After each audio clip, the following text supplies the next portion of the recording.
Hello વિદ્યાર્થી મિત્રો, MLT in Gujarati YouTube ચેનલમાં આપનું હાર્દિક સ્વાગત છે.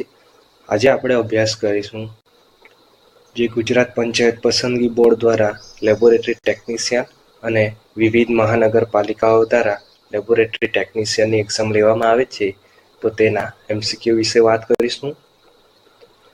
આપણે MCQની ચર્ચા કરતા પહેલા ગુજરાત પંચાયત પસંદગી બોર્ડ દ્વારા જે પેપર લેવામાં આવે છે તેમાં આપણને અંગ્રેજી ભાષામાં જોવા મળે છે અને જે વિવિધ મહાનગરપાલિકાઓની એક્ઝામમાં પ્રશ્નપત્રમાં અંગ્રેજી તથા ગુજરાતીમાં જોવા મળે છે. તો આપણે બંને ભાષાનો ઉપયોગ કરીને આગળ MCQની ચર્ચા કરીશું. તો ચાલો શરૂ કરીએ. Which of the following hormone directly regulate blood glucose level? નીચેનામાંથી કયું હોર્મોન બ્લડ ગ્લુકોઝ સ્તરને સીધું નિયંત્રિત કરે છે? Option A TSH, option B FSH, option C progesterone, option D insulin. આનો સાચો જવાબ છે ઓપ્શન ડી ઇન્સ્યુલિન. હવે આપણે બધા હોર્મોન્સના ફંક્શનની વાત કરીએ તો TSH એટલે કે thyroid stimulating hormone. TSH stimulate thyroid to regulate metabolism, એટલે કે થાઇરોઇડ હોર્મોન જે સ્ટિમ્યુલેટ કરે છે અને રેગ્યુલેટ મેટાબોલિઝમને રેગ્યુલેટ કરે છે.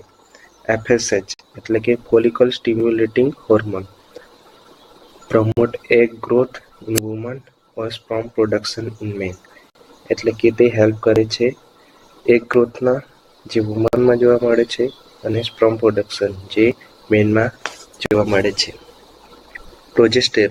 પ્રોજેસ્ટેરોન એ વુમન હોર્મોન છે જે prepare uterus for pregnancy and support cycle, એટલે કે પ્રેગ્નન્સી માટે પ્રિપેર કરે છે અને સાયકલને સપોર્ટ કરે છે.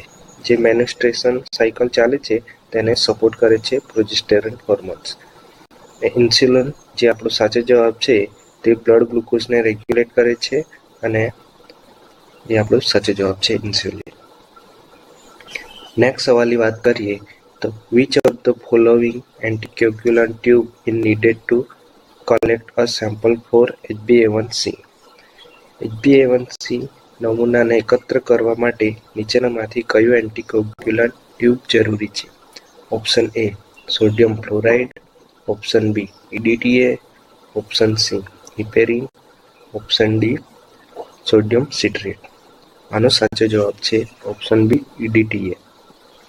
EDTA નું ફૂલ ફોર્મ છે ઇથિલેનેમાઇન ડાયએમાઇન ટેટ્રાએસિટિક એસિડ. આપણે બધા ઓપ્શનની વાત કરીએ તો જે એન્ટીકોગ્યુલન્ટ ટ્યુબ આવે છે તેમાં આપણે તેના જે ટોપ હોય છે, કેપ હોય છે ટ્યુબની, તેના અલગ અલગ કલર જોવા મળે છે. જેવા કે સોડિયમ ફ્લોરાઇડની વાત કરીએ તો ગ્રે કલરની કેપ જોવા મળે છે અને તેનો ઉપયોગ ગ્લુકોઝ ટેસ્ટિંગ માટે, એટલે કે જે આપણે બ્લડ ગ્લુકોઝ ટેસ્ટ કરવી હોય તો સોડિયમ ફ્લોરાઇડ એન્ટીકોગ્યુલન્ટ યુઝ થાય છે. EDTA ની વાત કરીએ તો EDTA પર્પલ અથવા લેવેન્ડર કલરનું કેપ જોવા મળે છે જે હિમેટોલોજીકલ સ્ટડી માટે થાય છે, જેમ કે CBC કાઉન્ટ અને વિવિધ બીજી બ્લડ ટેસ્ટ માટે. EDTAમાં જે એન્ટીકોગ્યુલન્ટ હોય છે તે બ્લડને કોટ થવા દેતું નથી. નેક્સ્ટની વાત કરીએ તો હિપેરિન એ ગ્રીન કલરની કેપ જોવા મળે છે. એનો યુઝ બાયોકેમિસ્ટ્રી ટેસ્ટ જેવા કે ઇલેક્ટ્રોલાઇટ્સ અને ગેસ ટેસ્ટ માટે થાય છે. અને બીજા ઓપ્શનની વાત કરીએ તો સોડિયમ સિટ્રેટ લાઇટ બ્લુ કલરની ટોપ જોવા મળે છે, જેમાં આપણે PT એટલે કે પ્રોથ્રોમ્બિન ટેસ્ટ, APTT જેવી વિવિધ કોગ્યુલેશન ટેસ્ટ થાય છે તે સોડિયમ સિટ્રેટનો ઉપયોગ થાય છે. નેક્સ્ટ સવાલની વાત કરીએ તો which of the following parasite doesn't develop a cystic stage? નીચેનામાંથી કયો પરોપજીવી સિસ્ટિક તબક્કો દર્શાવતો નથી? Option A giardia lamblia, option B entamoeba histolytica, option C enterobius vermicularis, option D trichomonas vaginalis. આનો સાચો જવાબ છે ઓપ્શન ડી ટ્રાઇકોમોનાસ વેજાઇનાલિસ, જે આપણે વજાઇના પાર્ટ્સમાં જોવા મળે છે પેરાસાઇટ, જે વુમનમાં મોટે ભાગે જોવા મળે છે. નેક્સ્ટ સવાલની વાત કરીએ. A blood donor who recently tested positive for HBsAg should be deferred for how long?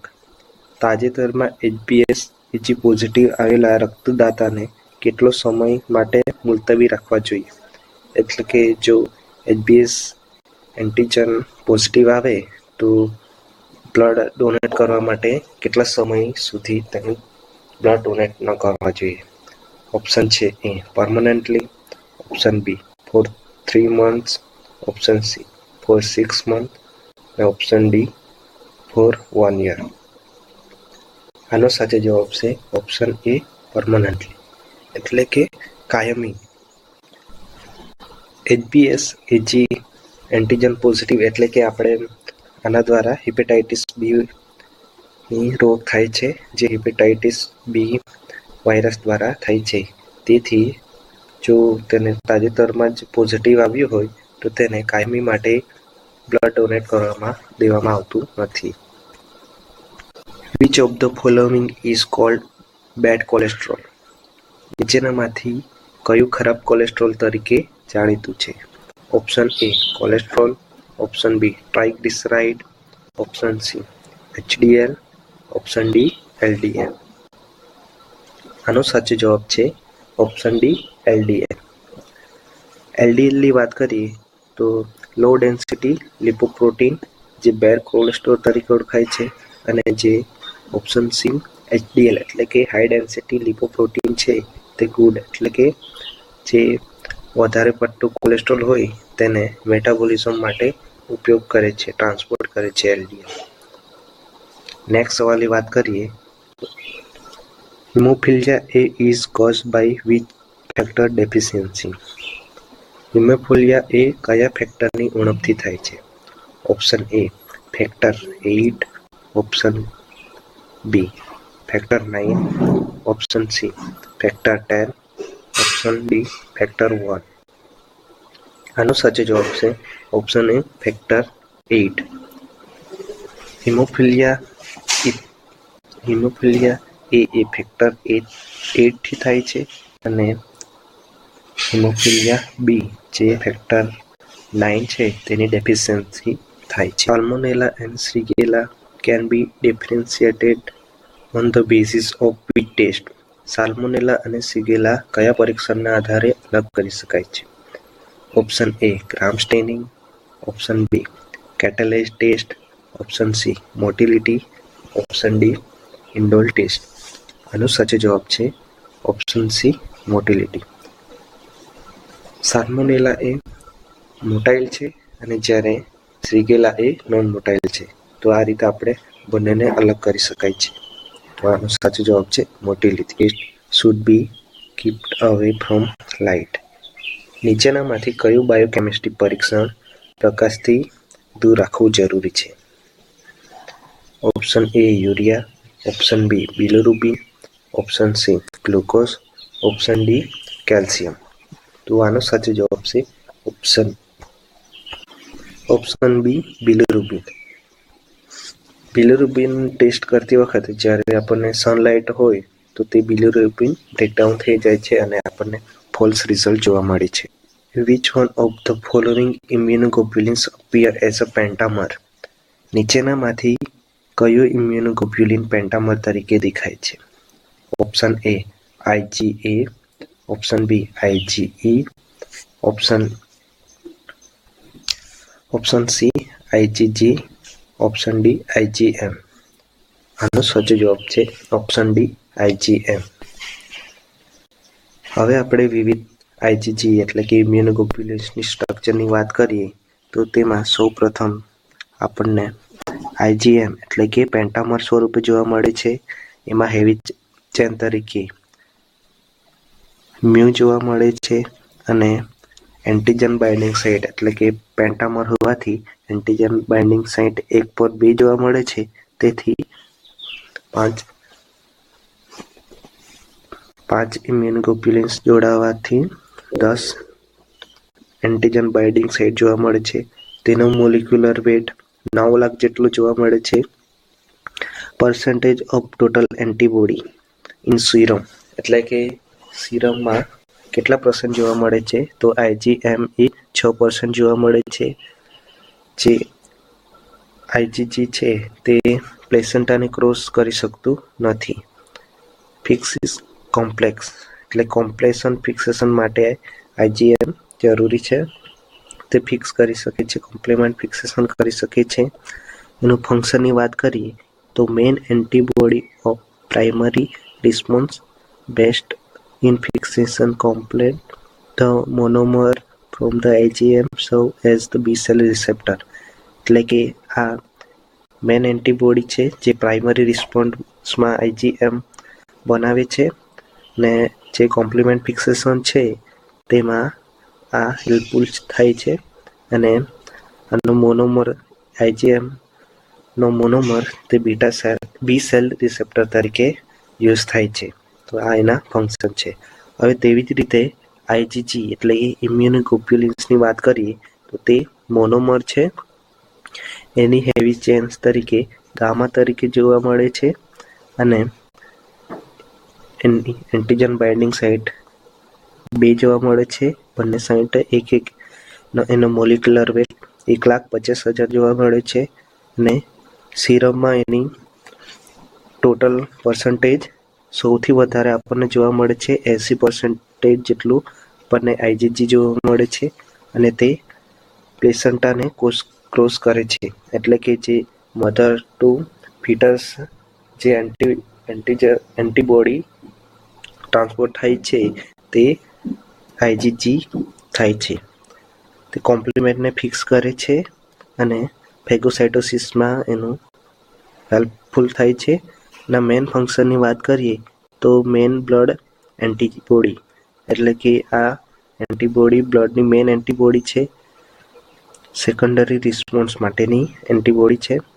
જ્યારે પ્રાઇમરી એન્ટીબોડી રિસ્પોન્સ ન થાય તો સેકન્ડરી એન્ટીબોડી તરીકે IgG બને છે જે ન્યુટ્રલાઇઝ ટોક્સિન ઓપ્સોનાઇઝેશન એટલે જે બેક્ટેરિયા કે કોઈ અધર એન્ટીજન હોય તેને ન્યુટ્રલાઇઝેશન કરવાનું કે કોઈ ટોક્સિન હોય તેને ઓપ્સોનાઇઝેશન કરવાનું કાર્ય કરે છે.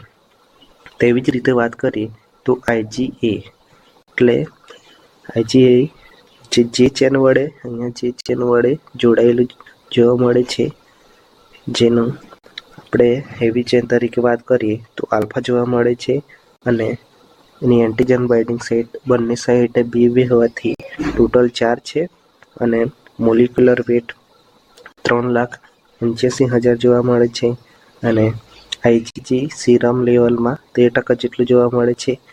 તે પ્લેસેન્ટાને ક્રોસ કરી શકતું નથી અને કોમ્પ્લિમેન્ટ પણ ફિક્સ કરતું નથી. આનો ઉપયોગ આપણે ફંક્શનની વાત કરીએ તો સિક્રેટિવ મ્યુકસ, ટીયર, સલાઇવા એન્ડ કોલેસ્ટ્રોમ એટલે જે આપણે મ્યુકસ એટલે કે સ્લેશ, ટીયર એટલે આંસુ, સલાઇવા અને કોલેસ્ટ્રોમ છે તેમાં સિક્રેટ થાય છે IgA.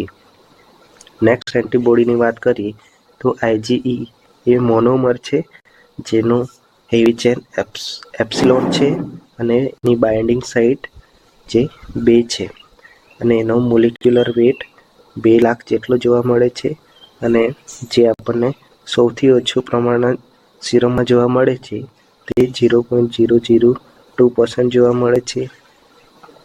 આ ઇમ્યુનોગ્લોબ્યુલિન્સ પ્લેસેન્ટા ક્લોઝ કરતું નથી અને કોમ્પ્લિમેન્ટ ફિક્સેશન માટે પણ ઉપયોગમાં થતું નથી.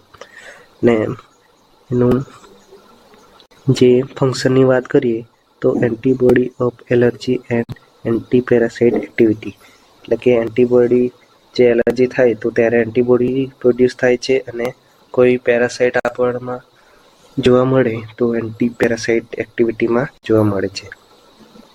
તેવી જ રીતે વાત કરીએ તો IgD આરજીડીનું હેવી ચેન તરીકે ડેલ્ટા જોવા મળે છે. એની બાઇન્ડિંગ સાઇટ 1 અને 2 જોવા મળે છે અને મોલિક્યુલર વેટ 1,80,000 જોવા મળે છે. આ પર્સન્ટેજ સીરમમાં 1% જેટલો જોવા મળે છે. તે પ્લેસેન્ટાને ક્રોસ કરતું નથી અને કોમ્પ્લિમેન્ટ ફિક્સેશન માટે પણ જવાબદાર નથી. એનું મેઇન ફંક્શનની વાત કરીએ તો બી સેલ રિસેપ્ટર તરીકે જોવા મળે છે. હવે નેક્સ્ટ સવાલની વાત કરીએ તો the solution use to fix pap smear is. Pap smear બનાવવા માટે વપરાતું દ્રાવણ કયું છે? Option A Wright stain, option B haematoxylin, option C physiological saline, option D cytospray. આનો સાચો જવાબ છે ઓપ્શન ડી સાઇટોસ્પ્રી. ફિક્સ કરવા માટે આપણને પૂછવામાં આવ્યું છે તો એનો સાચો જવાબ છે ઓપ્શન ડી સાઇટોસ્પ્રી. રાઇટ સ્ટેન અને હિમોટોક્સિલિન એ જે સ્ટેન કરવા માટે યુઝ થાય છે, જે આપણું ફિક્સ કરવામાં યુઝ થતું નથી. નેક્સ્ટ સવાલની વાત કરીએ તો which one of the following bacteria can cause glomerular nephritis or RF, એટલે કે નીચેનામાંથી કયો બેક્ટેરિયમ ગ્લોમેર્યુલસ નેફ્રાઇટિક અથવા આરએફનું કારણ બની શકે છે? Option A staphylococcus aureus, option B staphylococcus pyogenes, option C staphylococcus epidermidis, option D streptococcus pneumoniae. સાચો જવાબ છે ઓપ્શન બી સ્ટ્રેપ્ટોકોકસ પાયોજેન્સ. જે બેક્ટેરિયા ગ્લોમેર્યુલસ નેફ્રાઇટિસ અથવા આરએફ ફેક્ટરનું કારણ થાય છે. નેક્સ્ટ સવાલની વાત કરીએ તો which one of the following hormone is produced by pituitary gland. નીચેનામાંથી કયું હોર્મોન પિટ્યુટરી ગ્રંથિ દ્વારા ઉત્પન્ન થાય છે? Option A TRH, option B T4, option C TSH and option D insulin. આનો સાચો જવાબ છે TSH, એટલે કે થાઇરોઇડ સ્ટિમ્યુલેટિંગ હોર્મોન્સ. હવે વિવિધ હોર્મોન્સનું પ્રોડક્શન ક્યાં થાય છે તે જોઈએ તો thyrotropin releasing hormone produce in the hypothalamus. It stimulate the pituitary gland to release TSH, એટલે કે જે TRH છે તેનું હાઇપોથેલેમસમાં ઉત્પન્ન થાય છે અને તે સ્ટિમ્યુલેટ કરે છે જે પિટ્યુટરી ગ્લેન્ડ રિલીઝ કરે છે, જે થાઇરોઇડ સ્ટિમ્યુલેટિંગ હોર્મોન રિલીઝ કરે છે. તેનું T4 thyroxine produced in thyroid gland located in the neck. It regulates metabolism and energy use. T4 જે આપણે થાઇરોઇડ ગ્લેન્ડમાંથી ઉત્પન્ન થાય છે અને તે રેગ્યુલેટ કરે છે મેટાબોલિઝમ, એટલે કે ચયાપચય અને એનર્જી યુઝનું રેગ્યુલેટ કરે છે. TSH એટલે કે thyroid stimulating hormones produced in anterior pituitary gland in the brain. It controls the thyroid production of T4 and T3. Thyroid stimulating hormone એ પિટ્યુટરી ગ્લેન્ડમાંથી ઉત્પન્ન થાય છે અને તે કંટ્રોલ કરે છે જે પ્રોડક્શન થાય છે T4 અને T3નું, તેનું વધારે કે ઓછું પ્રમાણ કંટ્રોલ કરે છે. ઇન્સ્યુલિનની વાત કરીએ તો તે પ્રોડ્યુસ થાય છે પેનક્રિયાસમાં, જે સ્પેસિફિક બીટા સેલ દ્વારા થાય છે, જે specifically beta cell in the islet of Langerhans. લેંગરહાન્સના બીટા સેલ દ્વારા ઇન્સ્યુલિન પ્રોડ્યુસ થાય છે પેનક્રિયાસમાં અને તે રેગ્યુલેટ કરે છે બ્લડ સુગર લેવલને. નેક્સ્ટ સવાલની વાત કરીએ તો in DIC all of the following test will show high result except. DICમાં નીચેનામાંથી બધા પરીક્ષણોમાં ઊંચા પરિણામો બતાવશે સિવાય. Option A PT, option B platelets, option C APTT, option D none of the above. DIC એટલે કે ડિસેમિનેટેડ ઇન્ટ્રાવસ્ક્યુલર કોગ્યુલેશન, DIC. આનો સાચો જવાબ છે પ્લેટલેટ્સ. DICની નોર્મલ વાત કરીએ તો ડીએલસી ટેસ્ટમાં પ્લેટલેટ સ્લો જોવા મળે છે, પ્રોથ્રોમ્બિન ટાઈમ હાઈ જોવા મળે છે, એફટીટી એટલે કે એક્ટિવ પ્રોથ્રોમ્બિન ટાઈમ હાઈ જોવા મળે છે, અને ફાઇબ્રિનોજન લો જોવા મળે છે, બી ડાયમર પણ હાઈ જોવા મળે છે. તો આપણો સાચો જવાબ છે બી, પ્લેટલેટ્સ જે આપણને લો જોવા મળે છે. બાકીનું બધું હાઈ જોવા મળે છે. ઓપ્શનમાં બતાવ્યું છે તે મુજબ. Next, 3 types of the ketone body include acetoacetate ketone, acetone, and blank. Ketone બોડીઝના 3 પ્રકારોમાં એસિટોએસિટિક એસિડ, એસિટોન અને ખાલી જગ્યા સામેલ છે. તો option A oxaloacetic acid, option B lactic acid, option C three hydroxy butyric acid, option D acetic acid. આનો સાચો જવાબ છે option C three hydroxy butyric acid. Ketone બોડીમાં આપણે જોઈએ તો સૌપ્રથમ એસિટોએસિટિક એસિડ જોવા મળે છે, એસિટોન જોવા મળે છે, અને ઓપ્શન સી એટલે કે 3-હાઇડ્રોક્સી બ્યુટેરિક એસિડ જોવા મળે છે. આ જે છે 3-બ્યુટેરિક એસિડ તે સૌથી વધારે પ્રમાણમાં જોવા મળે છે, જે કન્વર્ટ થાય છે એસિટોએસિડથી કન્વર્ટ થાય છે અને એનર્જી પહોંચાડે છે ટીસ્યુને. નેક્સ્ટ સવાલની વાત કરીએ, the degree of the control result deviate from the known value of the mean value is known as. નિયંત્રણ પરિણામ જાણીતા મૂલ્યો અથવા સરેરાશ મૂલ્યથી કેટલું વિચલિત થાય છે તે શું તરીકે ઓળખાય છે? Option A standard deviation, option B coefficient deviation, option C median, option D ઉપરના કોઈ નહીં એટલે કે નોન ઓફ ધી અબવ. તો આનો સાચો જવાબ છે option A standard deviation. Standard ડેવિએશનની વાત કરીએ તો આ જે ડેટા હોય તેનું સરેરાશ કાઢીએ તો તેનાથી કેટલું વિચલન છે તે માપે છે. જે આપણે કોઈ એક ટેસ્ટ કરી હોય તેના બધા મૂલ્યોથી તેનું સરેરાશ કાઢીએ તો તેના જે નોર્મલ હોય તેનાથી કેટલું દૂર હોય તો તેને આપણે સ્ટાન્ડર્ડ ડેવિએશન જો વધારે છે તે રીતે કહીએ. ઉદાહરણ તરીકે જોઈએ તો 2, 4 અને 6 જેનો સરેરાશ આપણે મીન કાઢીએ તો તેનું સરેરાશ 4 આવી જે વિચલન કરતાં ઓછું છે એટલે કે નાનું સ્ટાન્ડર્ડ ડેવિએશન તરીકે ઓળખાય છે. ઇરેથ્રોબ્લાસ્ટોસિસ ફેટાલિસ અકર ડ્યુ ટુ. ઇરેથ્રોબ્લાસ્ટોસિસ ફેટાલિસ કયા કારણે થાય છે? Option A EPO incompatibility, option B RH incompatibility, option C haemophilia અને ઓપ્શન ડી લ્યુકેમિયા. તો આનો સાચો જવાબ છે ઓપ્શન બી RH ઇનકોમ્પેટિબિલિટી. એટલે કે ઇરેથ્રોબ્લાસ્ટોસિસ ફેટાલિસની વાત કરીએ તો આપણને જોવા મળે છે કે જ્યારે માતા RH નેગેટિવ જોવા મળે છે અને જ્યારે પહેલું બાળક RH પોઝિટિવ હોય તો ત્યારે RH પોઝિટિવ જે પ્લેસેન્ટા દ્વારા આપણને માતામાં દાખલ થાય છે અને માતામાં તેની એન્ટીબોડી બની જાય છે. અને જે સેકન્ડ પ્રેગ્નન્સી ટાઈમ જેઓ બાળક RH પોઝિટિવ હોય તો તે એન્ટીબોડી બાળકને નુકસાન પહોંચાડે છે અને જે આપણને ગર્ભમાં એનિમિયા એટલે કે જે ફિટસ હોય તેમાં એનિમિયા, તેના જન્મ પછી જોન્ડિસ અને કોઈક વખત હાર્ટ ફેલિયરનું આપણને આમાં જોવા મળે છે જે આ ઇરેથ્રોબ્લાસ્ટોસિસ ફેટાલિસને કારણે થાય છે. થેન્ક યુ વિદ્યાર્થી મિત્રો.